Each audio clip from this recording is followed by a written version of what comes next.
Have any of you ever set up your alarm clock to wake up in the morning? I'm sure you have. Of course, I'm not asking you how many of you were successful in waking up after the alarm goes. Just asking you how many of you set up your alarms to wake up in the morning.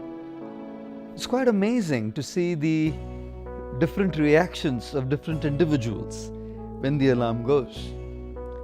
Some guys, when the alarm rings, they're so deep in their sleep, practically in a state of slumber, that everyone around them wakes up. But these guys are fast asleep. In our monastery, we had one monk who had a huge big alarm clock with equally bigger or probably a bigger sound.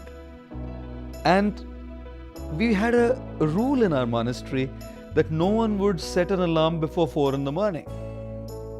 And this guy would set up his alarm at 1:30 in the morning, and the alarm would keep ringing and he would never wake up.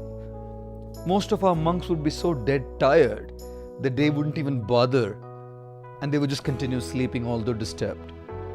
One day, one of our monks was so disturbed with the ringing alarm, he got up in a state of fury, picked up this large ringing alarm clock and went to the balcony.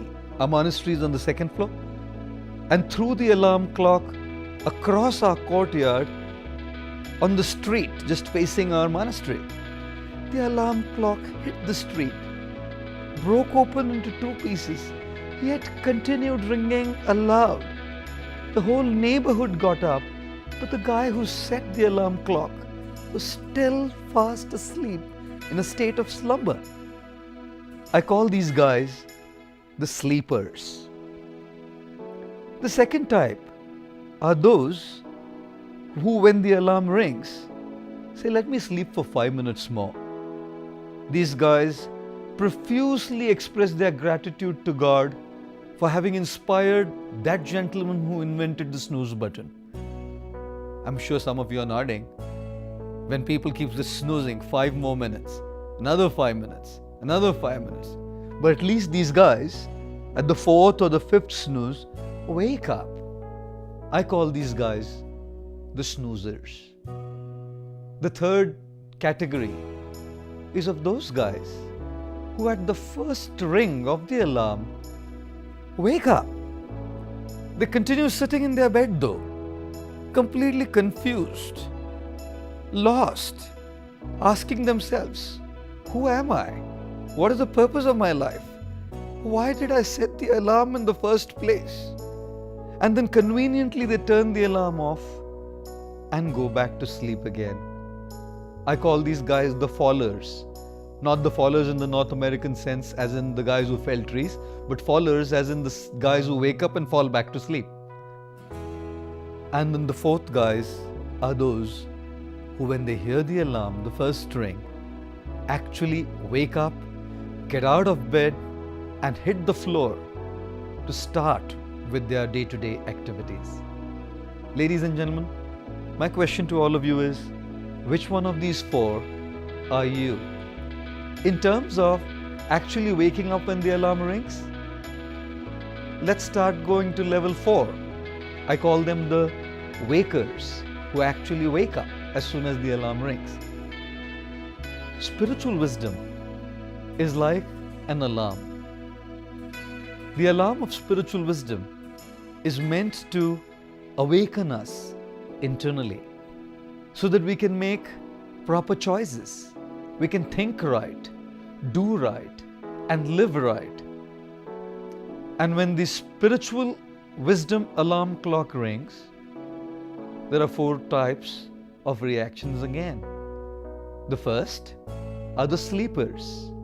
They keep hearing the alarm, but they're in such a state of deep slumber and ignorance that they don't hear at all. In fact, they just continue with their old ways. They continue making wrong choices. They don't even bother about transforming themselves or the inner awakening. Type 2 are the snoozers. Those who, when they hear the alarm clock, spiritual wisdom, they say, "Yes, we will change. We must change. We want to change. We have to change. Not today though. Tomorrow. Snooze. Snooze. They keep postponing the snoozers. The third type are the fallers. When spiritual wisdom and awakening comes to them, they actually wake up. They start changing. They start living right. They start doing right.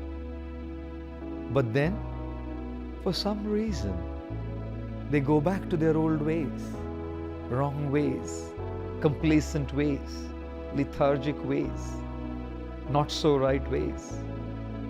The fallers. And the last type is the wakers. These are those people who, when spiritual wisdom is heard by them, they'll wake up, awaken, and start the process of transformation and change by the earliest. Yes, ladies and gentlemen, all of us have to be wakers. We don't want to be sleepers, snoozers, or fallers. We want to be wakers. When the alarm of spiritual wisdom rings, let us all take that awakening very seriously. Think right, speak right, do right, and live right. Thank you.